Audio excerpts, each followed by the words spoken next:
За жал, ова е само континуитет на една криминална власт која што владее во Македонија.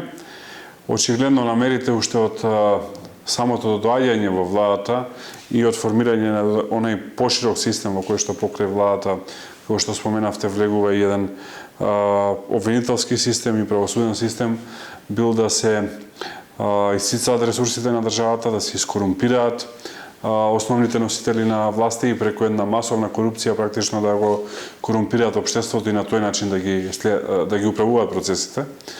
За среќа на Македонија, за нивна жал, тоа е неуспешно, затоа што во Македонија има силно развиено демократско општество кое што ги препозна овие работи и се излегуваат на виделина.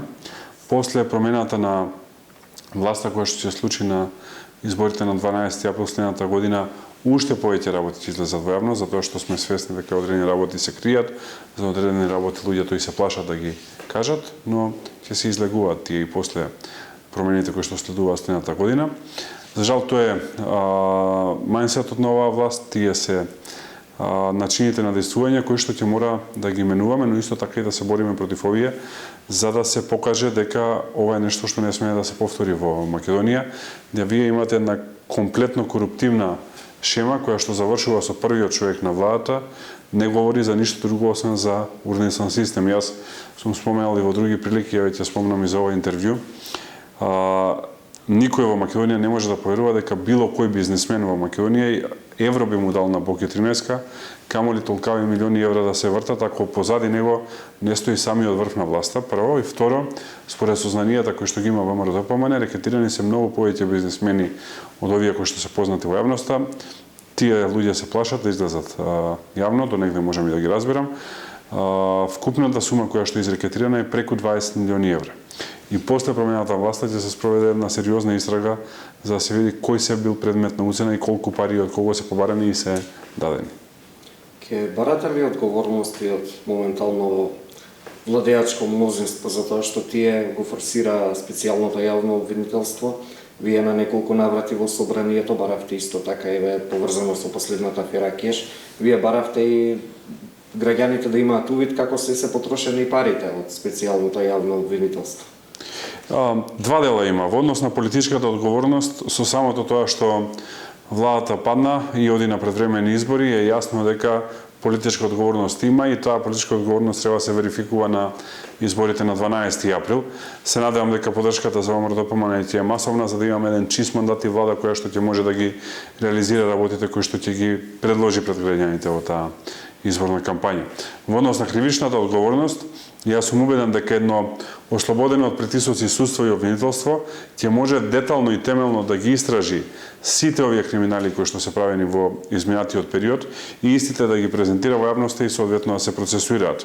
Факт е дека многу механизми кои што стојат на располагање на нас како опозиција, власта се обидува да ги супресира, да не дозволи да се случат. Еден од тие механизми секако се и анкетните комисии, надзорните расправи во собранието, кои што нелегалниот и нелегитимен председател на собрание не дозволува да се случат, тој нелегално и нелегитимно го почна мандатот, за жал така го тера до својот крај, но и на тоа ќе му дојде крајот на 12 април, после кој што и тие механизми ќе се употреба за да целосно излезе вистината на виделина.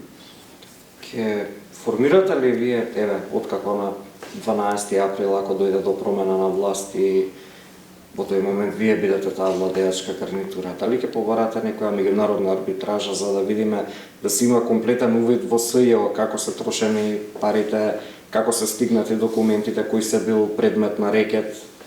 Јас мислам дека доколку е ослободено од притисоци, домашното судство и обвинителство има доволно знаење и човечки капацитет да ова го истражи. Секако тука ќе е добредојдена меѓународна правна помош во делот на откривање на шемите на кој начин се изнесувани пари од Македонија, затоа што и тоа е правено. И ќе е потребна една блиска соработка, така што во една синергија на ослободено судство и обвинителство во Македонија и здравите капацитети кои што ги има внатре, а ги има, не се сите обвинители и судии како што е КТЦ Јанева и низините колеги и колешки, Значи, едно такво ослободено судство и обвинителство, комбинација со една сериозна меѓународна правна помош, мислам дека ќе даде многу одговори кои што сега јавноста ги претпоставува, се шепотат, но се уште не се изведени докази. Мислам дека ќе можеме да ги видиме доказите и дека и многумина кои што сега не веруваат, за жал ќе бидат уверени во тоа што се случувало, велам за жал, затоа што тоа што се случуваше не е добро и не смее да се повтори во еднината. Околу правосудството, кои мерки ќе ги преземете за тоа што гледаме? Да, тоа функционира по допрен глас, меѓутоа еве во случајот со рекет тој допрен глас е од премиерот Зоран Заев. Ако некој обичен граѓанин сака да пријави нешто, обично завршува без никаква истрага.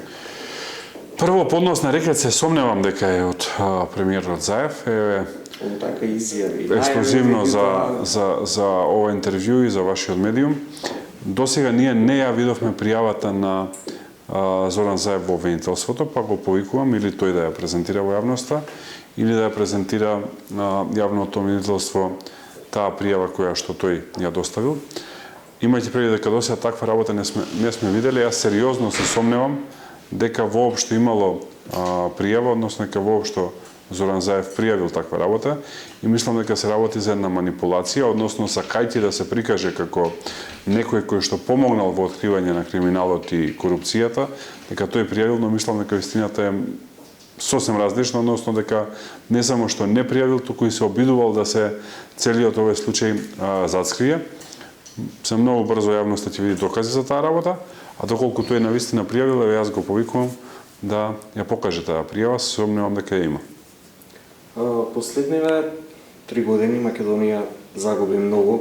Плативме цена во промена на името за практично во Европската унија да не добиеме никаков датум, односно да останеме со празни раце. Каква одговорност ке барате од владеачка мнозинство моментално, затоа што еве се ближат изборите, меѓутоа ќе дојде ден кога ќе мора сите карти да се стават на маса да видиме која е цената зашто сме го платиле сето тоа. Тоа е најголемото фијаско што се случи со оваа власт. Зоран Заев подпиша целосно национално обезличување. Подпиша промена на името и обезличување на националниот идентитет на македонците. Подпиша менување на историјата на овој народ.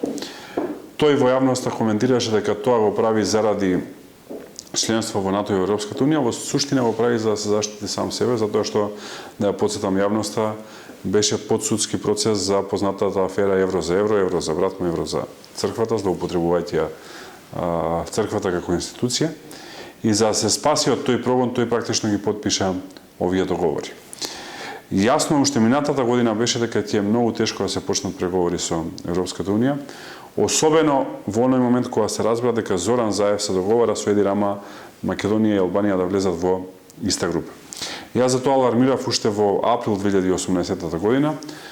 Тоа беше на нова информација, тоаш која што ја споделив со јавноста. Од владата добив одговор дека тоа е научна фантастика. За жал, таа научна фантастика денес, во декември 2019 година, не влече назад, односно Македонија не доби датум за почеток на преговори ни јуни минатата година, ни јуни оваа година, ни октомври оваа година и голем прашалник е што ќе случува следната година.